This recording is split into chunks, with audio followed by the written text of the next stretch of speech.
नरिसाइसियोस् के खाइसियोस् न हजुर लिस्यो दर्शन हजुर दर्शन खाइसियोस् न पाउ लगाउँदा पाउ खाइसियोस् न हजुर लिस्यो ए बुढा ए मासले बुढा बाहिर आइज भन मेरी बड्डी क्या भो हेर न मेरो बड्डो भाइ बाख्रीले घाँसै खाइसिनु हुन्न त अरे उहाँले असार मिठो मान्नुहुन्न के उहाँलाई खुवाउने भनेको त इबिलिबी त्यसो बुगाइनु त उहाँले प्याक प्याक गिएर पनि खाल्नुहुन्छ ए मासाले श्रीमान अनि त्यो छोरो कहाँ छ त्यो मासाले छोरो त्यसलाई भनेर चाहिँ कुकुरा कहाँ ओइसिन्छ ट्याक्क कुकुरालाई हेर्सिने भन्दिस् है ए मासाले मामा तपाईँ अरे मामा मेरो भाइ टाढाबाट दर्शन दिए है त ए मासाले मामा तपाईँ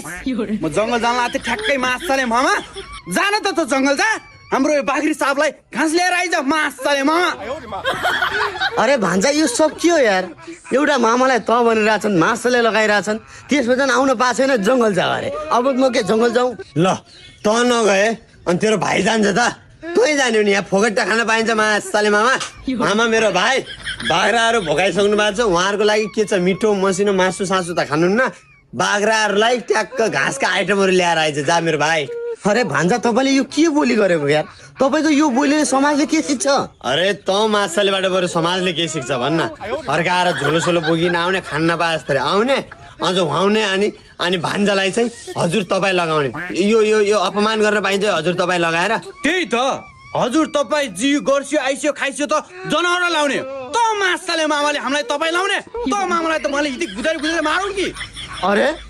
उल्टो मलाई नै गोज्छु भन्दै हुनुहुन्छ तपाईँहरू मैले तपाईँ लाउँदा तपाईँहरू मलाई गोज्ने होइन भान्जा यो कुन दुनियाँ हो अरे मामा मेरो भाइ मासाले यो हाम्रै दुनियाँ टाइटानियम हो के अब पढ्ने बेला गुच्चा खेल्न गएको होलास् अनि तँलाई कहाँबाट थाहा हुन्छ त अरे यो पृथ्वी होइन र भान्जा मेरो भाइ ए मामा मासाले मेरो भाइ पृथ्वीमा त अहिले डाइनोसर हुनुहुन्छ